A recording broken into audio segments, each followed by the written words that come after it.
A poor girl was left to die in the snow until a rancher wrapped her in his coat and whispered, "You're safe now." Montana Territory, 1881. Snow fell hard and fast across the northern trail, turning the land into a blur of white. A wagon pushed slowly through it, wheels groaning against frozen ruts. Inside, a young woman sat huddled in the corner, shaking from the cold. Her name was Victoria Monroe. Her coat was torn, one shoulder bare. Her fingers were cracked and bleeding, her lips blue. She wore no boots, only thin stockings, frozen stiff. Every breath that left her mouth drifted upward like a ghost. Across from her sat Jed Monroe, her uncle. His scarred face glowed in the dim lantern light, his eyes sharp and hollow. He drew on a cigarette, the smoke mixing with his foul breath. "You should have fetched $40 at least," he muttered. Victoria didn't answer. She hadn't spoken in days. When her parents died of fever that fall, Jed had taken her in, though not out of kindness. He had tried to sell her first as a maid to a rancher's wife, then as a bride to a fur trader. Both refused. The girl looked too thin to survive a winter. Jed blamed her for his failure and drank himself meaner with every night. Now, as the storm thickened, he snapped the reins and stopped the wagon. The cold bit instantly when he opened the back flap. He reached in, grabbed her by the collar, and hauled her toward the edge. "Jed," she gasped, "what are you doing?" He didn't answer. He shoved her out into the snow. She fell hard, the wind knocked from her chest. "Uncle Jed, please." "You're not worth feed for the mule," he said. "Not even that."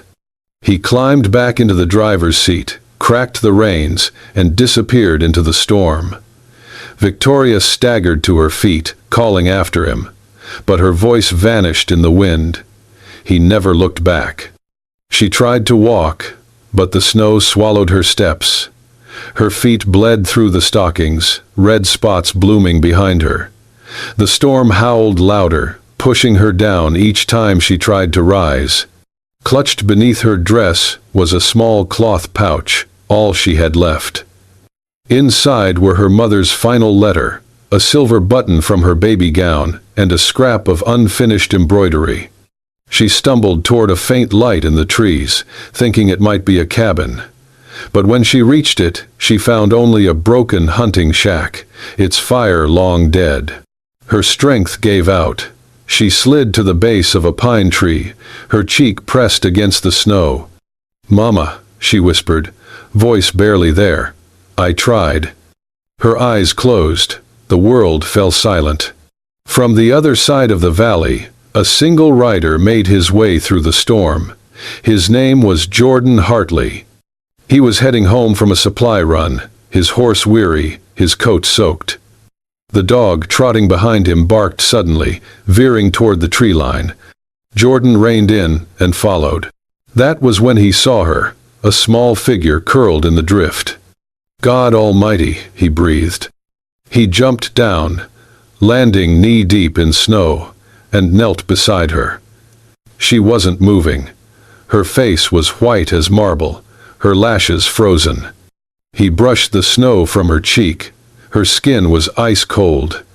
Without hesitation, he pulled off his heavy coat, thick and fur-lined, and wrapped it around her small body. He pressed his hand against her neck, searching for any sign of life. A faint pulse, slow, weak. "Hey," he whispered. "Hey, don't quit on me. You're safe now. You hear me? You're safe." Her lips trembled, a breath catching, but no sound came. Jordan gathered her into his arms. She felt impossibly light. He mounted his horse, settling her in front of him, her head resting against his chest. He wrapped his scarf around her face, pulled her close, and urged the horse forward. The snow stung his face, but he bent low, using his body to block the wind from her. His arms tightened protectively around her. "Hold on, little dove," he murmured.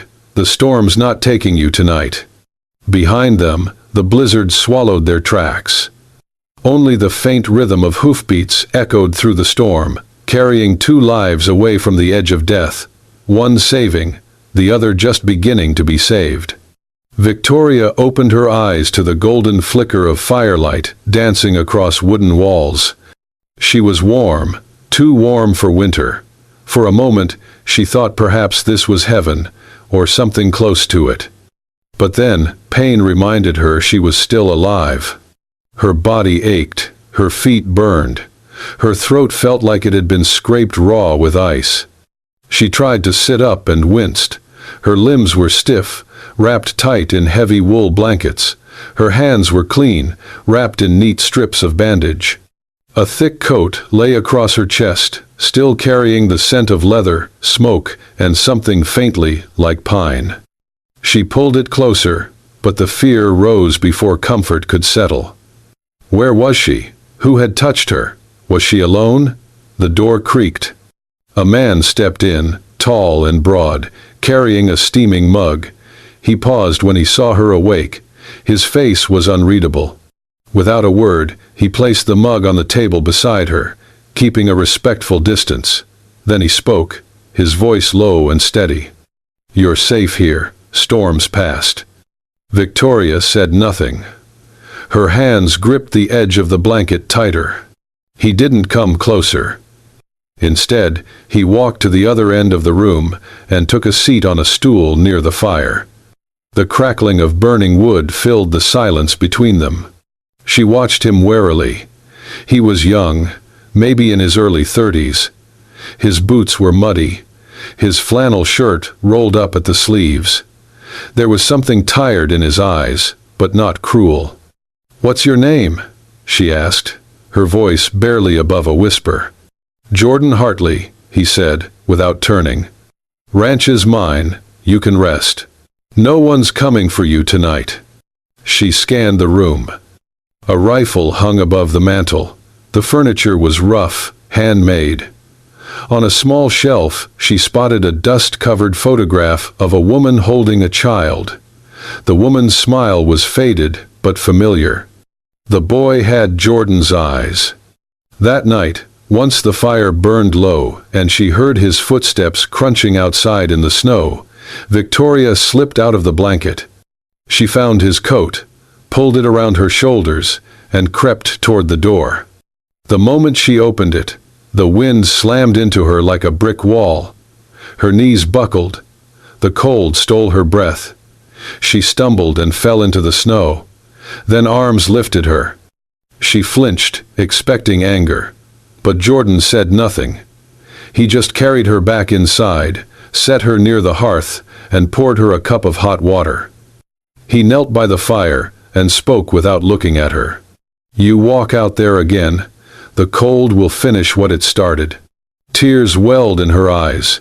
She couldn't stop them. They spilled down her cheeks without sound, and she didn't even try to wipe them away. He did not comfort her with words or touch. He simply let her cry. That night, while she slept, Jordan stayed by the fire. He didn't move, except to add another log now and then. His eyes flicked to the door every few minutes, like he was watching for ghosts only he could see. Before turning in, he removed the boots from his feet, peeled out the thick wool linings, and gently stuffed them into the battered shoes she had arrived in. The soles were cracked, the leather stiff with cold, but come morning, they would be warm. Victoria didn't know any of this. She slept through the night for the first time in years. No threats, no shouts, no boots stomping upstairs. Just the soft hiss of logs burning slow, and the quiet presence of a man who had given her back something she thought the cold had stolen forever, a sense of safety. Victoria's body was healing, but it was the silence that worked on her spirit. She began folding blankets, rinsing cloths, steeping herbs for tea. Her movements were careful, not out of weakness but habit, as if she still wasn't sure she was allowed to take up space. But Jordan didn't stop her. He didn't hover. Instead, he worked outside most days, repairing the barn's roof or digging trenches to channel runoff away from the cabin. Each morning, she would find a thick slice of bread left by the fire, wrapped in linen, with a note tucked beneath it in plain handwriting. "Eat. You'll need your strength." They rarely spoke, but the quiet had softened. It no longer pressed down like weight. It simply was. One night, the wind died down. The fire crackled low in the hearth, and they both sat at the table without planning to. Jordan held a metal cup between his hands, steam curling upward. His eyes were fixed on the fire, unreadable. Then, out of nowhere, he said, "She was 12. Victoria looked up. "My sister, Nora. 3 winters ago, there was a storm, just like the one you came in." He paused. His jaw twitched. The silence stretched. "I was bringing supplies back from Mill Creek. Thought I had time." He took a slow sip, then set the cup down. "She was waiting on the porch. I found her curled against the door.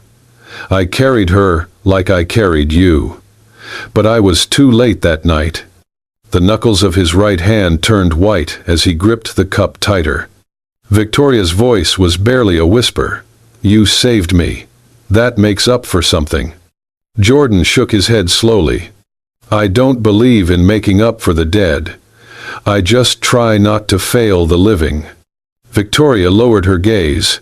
Her fingers fidgeted with the edge of the table. Then, quietly, she spoke. "I was supposed to marry a man. My uncle arranged it. $40, a rifle, and a bottle of rye." Jordan didn't interrupt. He tied my wrists, said I needed to look obedient. The man took one look at me and called me useless. I guess he wasn't wrong. She tried to laugh but choked instead. "There was another man, before that. Hit me because I burned the soup. Told me I'd never be more than trouble with a mouth." She rubbed her eyes with her sleeve. "I stopped being a person somewhere along the way." Jordan slid his cup across the table, the metal warm from the fire. "You're one now," he said. He didn't reach out. He didn't try to touch her. But the simple act of sharing warmth, it was enough. The next morning, he led her out back. The air was crisp, and snow still crusted along the fence posts. But behind the cabin, nestled near the tree line, were a dozen dried stalks, standing proud in the frozen ground. "My sister planted these," he said. "They don't die easy." Victoria crouched, brushing her fingers against one shriveled petal, fragile as parchment. "I came from ashes," she said quietly. "Maybe I can still grow." Jordan didn't say anything. But when she stood and looked at him, his eyes had changed. There was no pity in them, only respect. That afternoon, the wind picked up without warning. A deep howl echoed through the valley, rattling the barn doors. Jordan ran to tie them down. Victoria followed, instincts sharp from years of jumping at every sound. A plank came loose, swinging like a blade. Jordan shouted, "Get back!" and shoved her away just as it struck his shoulder. He stumbled, grimacing. Victoria scrambled to him, hands trembling as she tore off her scarf to press against the bleeding gash. "You saved me again," she whispered. Jordan gave a half smile, wincing, just keeping the world even. That night, while he rested, Victoria moved quietly around the cabin. She took a jar from the shelf, filled it with water, and stepped out to the patch of flowers. From the few that still clung to their stems, she picked 3. Inside, she set the jar on the table near the fire. When Jordan noticed, he raised a brow. "They may be small," she said, "but they survived winter." Jordan looked at the flowers, then at her. His voice was low, almost reverent. "Just like someone else I know." The fire crackled, shadows danced on the log walls, and for the first time since they met, their eyes held not fear or guilt, but something gentler, something warm. 2 people, 2 pasts. 1 beginning. The wind carried the scent of thawing earth and soap. Victoria stood in the morning sun, pinning damp linens to the clothesline behind the cabin. Her fingers, though still wrapped in healing bandages, moved with quiet confidence. Then she heard it. The crunch of wheels on gravel. Hoofbeats. Her spine stiffened. A weather-beaten wagon rolled into view, pulled by a sway-backed mare. The man who stepped down reeked of whiskey and sweat. His coat was too thin for the weather, his eyes bloodshot. Jed Monroe. Well, well, he slurred, stumbling forward. Look at you. Livin' soft already. Victoria dropped the clothespin. Her breath hitched. I've come to collect what's mine, Jed said, gesturing lazily toward the cabin. Got a fella in Helena ready to pay double. You're finally worth something, girl. Victoria backed away slowly, retreating toward the cabin door. You ain't gonna like it out here much longer, Jed added, smirking. Winter's always got a way of killin' the weak. She slammed the door shut behind her and slid the bolt into place, heart pounding like a trapped bird. When Jordan returned an hour later, he found her curled by the hearth, shaking. He didn't ask questions, didn't need to. Jed was standing in the middle of the yard, arms crossed, looking proud of himself. Jordan dismounted, tethered his horse, and strode up without a word. Jed grinned wide. So, this is where she's been hidin'. I figured you'd be the bleeding heart type. Jordan stopped between him and the cabin door.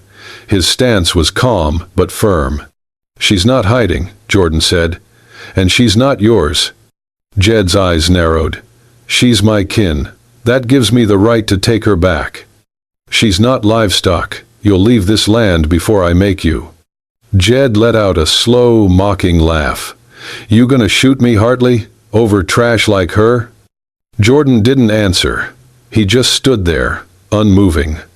You'll regret it, Jed hissed. Women like her, they ruin a man, filthy and broken, all sweet, until they twist your guts and leave you dry. The door creaked open behind Jordan. Victoria stepped out, hands trembling but her voice steady. You left me to die, she said, in the snow, like an animal. But I didn't die, Jed. I lived. Jed turned to her, nostrils flaring. You lived because someone else cleaned up my mess. Victoria's chin lifted. That means you don't own me anymore. You never did. Jed's hand twitched toward his belt. He stepped forward, arm raised. Before he could reach her, Jordan caught his wrist mid-air and held it tight.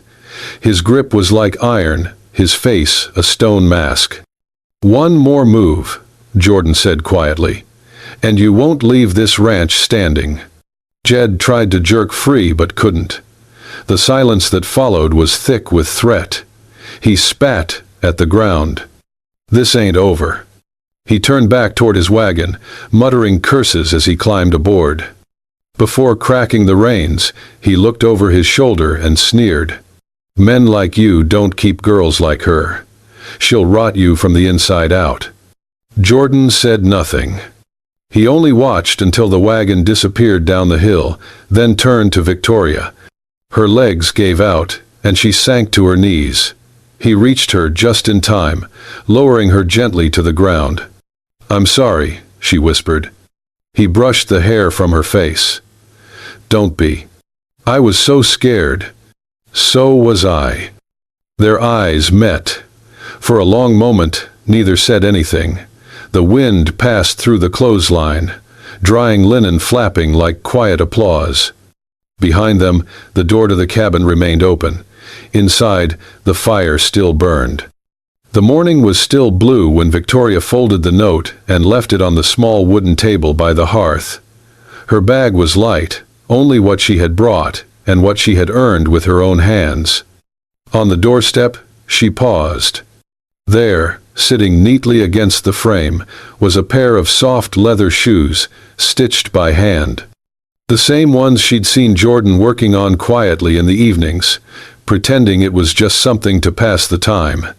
She reached down, fingertips brushing the smooth seams, then pulled away. She didn't feel worthy of them. Not yet. Victoria walked, head low, past the fence line, and into the pines, where frost still clung to the tips of leaves.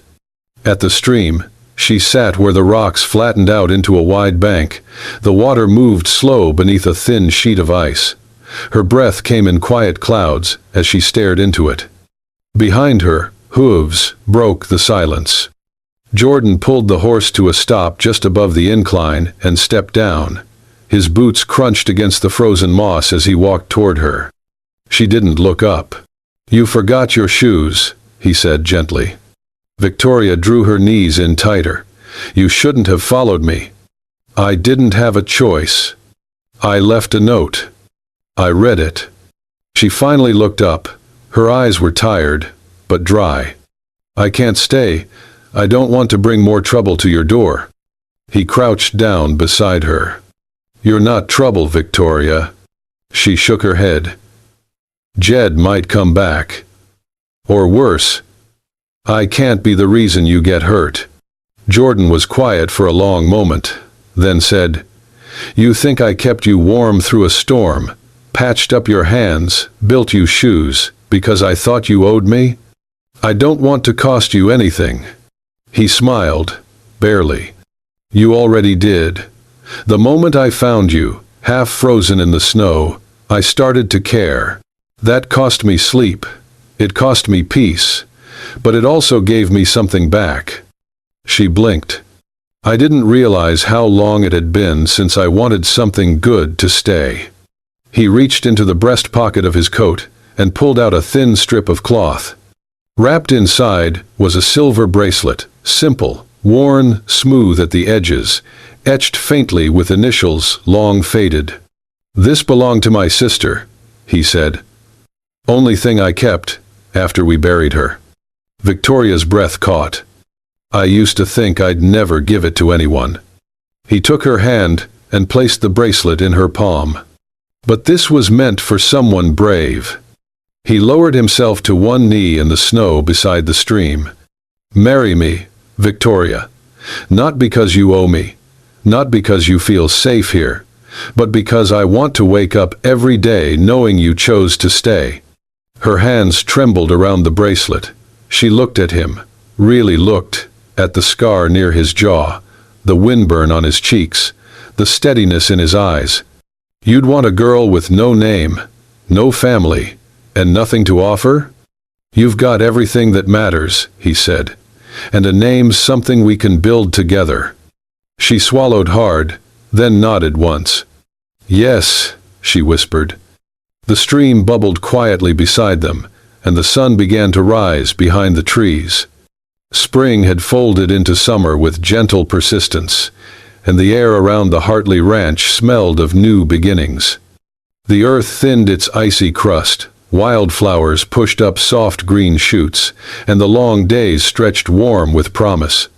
On the plot of land where Jordan's sister once sowed seeds, a small gathering stood beneath a sky that had forgotten its storms.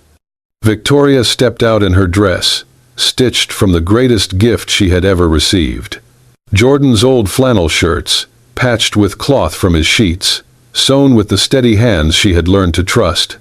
She carried a bouquet of wild blooms, crimson Indian paintbrush, soft blue lupine, and golden daisies, flowers that rose from soil that once held nothing but snow. She walked barefoot, the cool grass gentle beneath her soles, like a reminder that she had earned this ground under her feet. There was no minister, no grand altar. Only the open sky, the quiet hum of cicadas, and the faces of neighbors who had watched the ranch grow from hard winter into green promise. Jordan stood across from her, in his clean shirt and sturdy boots, his hand reaching for hers. His eyes were constant, heavy, not with regret but with hope. He spoke plainly. "No more cold, no more fear, just this fire, and us." His voice carried across the clearing. The breeze lifted Victoria's hair, and she lifted her head to meet his gaze. "I choose you," she said, "not for pity, not for debt, but for every morning I get to build beside you."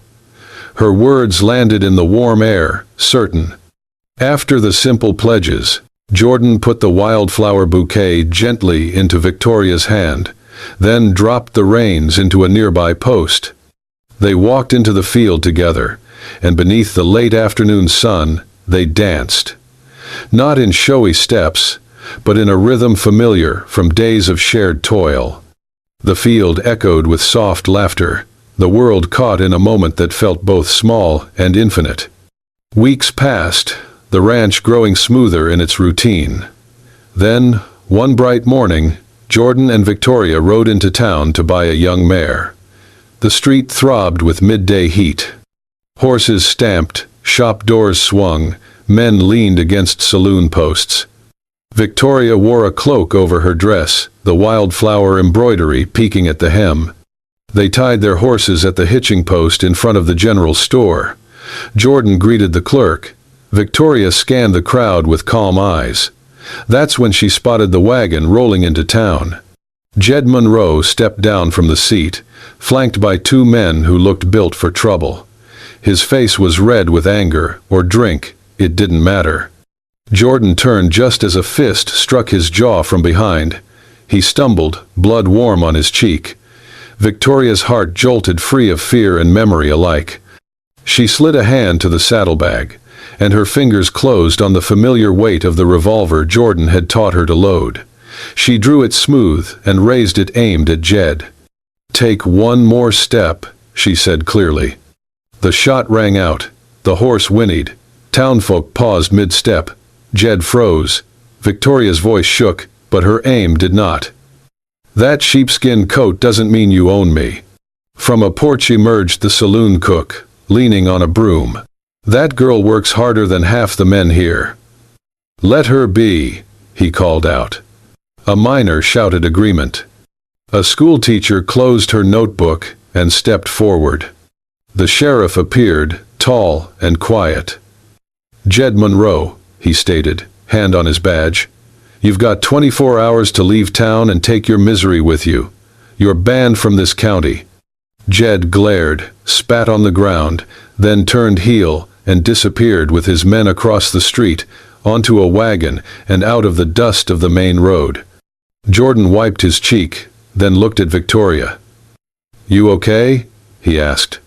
She nodded, and for the first time she believed it.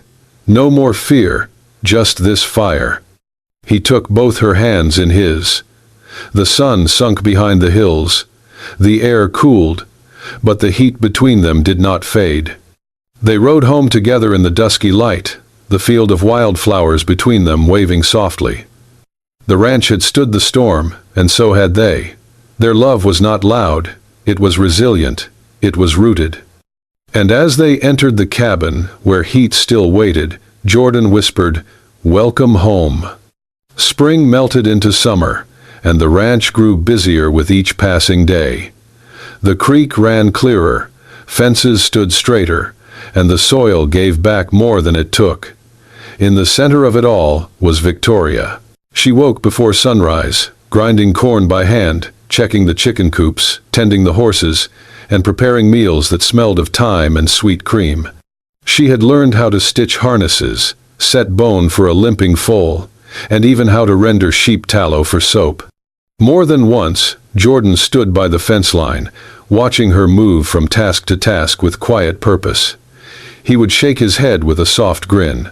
"She runs this place better than I ever did," he once muttered to himself while oiling a saddle. Victoria didn't notice the pride in his eyes. She was too busy living the life she had once believed wasn't meant for her. But life, as always, had its own rhythm. One morning, just as the sun touched the tips of the cottonwoods, Victoria collapsed in the north field. Jordan saw her go down from across the pasture and dropped the tools in his hand without a second thought. He ran to her, heart in his throat. "Victoria!" he shouted, kneeling beside her. Her face was pale, her forehead clammy, her breathing shallow but steady. He carried her back to the cabin, wrapping her in cool cloths and whispering reassurances, though his hands trembled.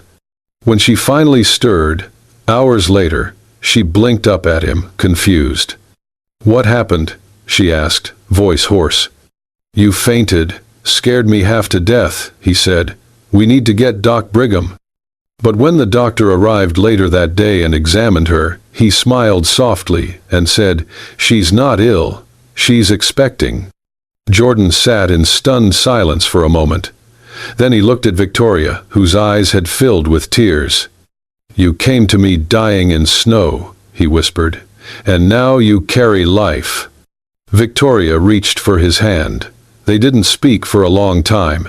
There were no words needed. That night, Jordan made stew, though he burned the bread and oversalted the broth. Victoria laughed for the first time in days.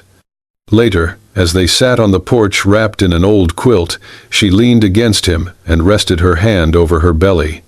"I never thought I'd have a future," she said quietly. Jordan kissed her temple. "You don't just have a future," he replied. "You're building it." The fire crackled behind them.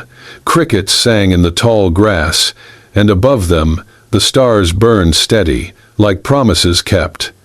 1 year later, the land had changed. So had they.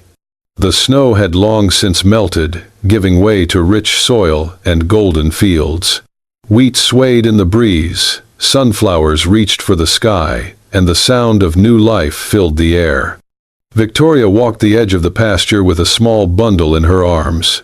Hope, their daughter, cooed softly against her chest, bundled tight in a blanket sewn from scraps of Jordan's old shirts. The baby had her father's eyes, steady, storm-tested. Jordan joined them, leading a mule cart filled with sacks of grain.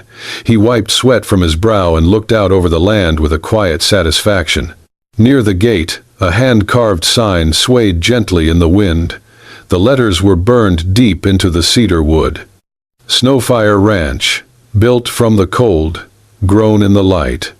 Victoria touched the sign as they passed it, her fingers tracing each word. "Think she'll remember this place?" she asked. "She'll feel it," Jordan replied, "in her bones, like we do." As the sun climbed higher, a figure appeared on the distant road. A girl, barely more than 16, trudged toward the ranch. Her clothes were torn, her face streaked with dirt. She clutched a canvas sack like it was her last anchor. Jordan reached for his rifle instinctively, but Victoria put a hand on his arm. "She's not a threat," she said. "She's been through snow, too." The girl stopped at the fence, eyes wary but pleading. I heard you might need help," she stammered. "I can clean, I can cook, just need a place to stay a while." Jordan looked at her bare feet, red from gravel and heat. He nodded. "Then you've earned a warm place." Victoria stepped forward. She pulled the extra shawl from her shoulders and draped it around the girl. "Come on inside," she said gently. "There's soup on the stove." As they walked toward the cabin, Hope babbled and reached a chubby hand toward the girl, who blinked away tears. Inside the house, the fire crackled. The smell of herbs and bread filled the air. Later that evening, Jordan stepped outside, hands in his pockets. He looked up at the sky, clear, vast, forgiving. From inside came the sound of laughter, quiet conversation, the soft creak of rocking chairs. He smiled. Somewhere far beyond the hills, winter still raged. But not here, not anymore. A voice rose in the dark, quiet but sure. It wasn't Jordan's or Victoria's. It was the land's, or maybe something deeper. There are places where winter tries to take everything. But sometimes, someone finds you before the storm wins. And in that finding, a life begins. Hope stirred in her sleep. The firelight danced on the window panes. And Snowfire Ranch stood steady, a home carved from cold, warmed by love, built to last. Thank you for riding with us through the powerful journey of "A poor girl was left to die in the snow, until a rancher wrapped her in his coat and whispered, 'You're safe now.' If this story moved your heart, don't forget to hit that hype button to show your love and support. And make sure to subscribe to Wild West Love Stories for more unforgettable tales where love grows in the harshest places, through dust, snow, and storm. We tell stories with heart, and we'd love for you to stay and hear the next one.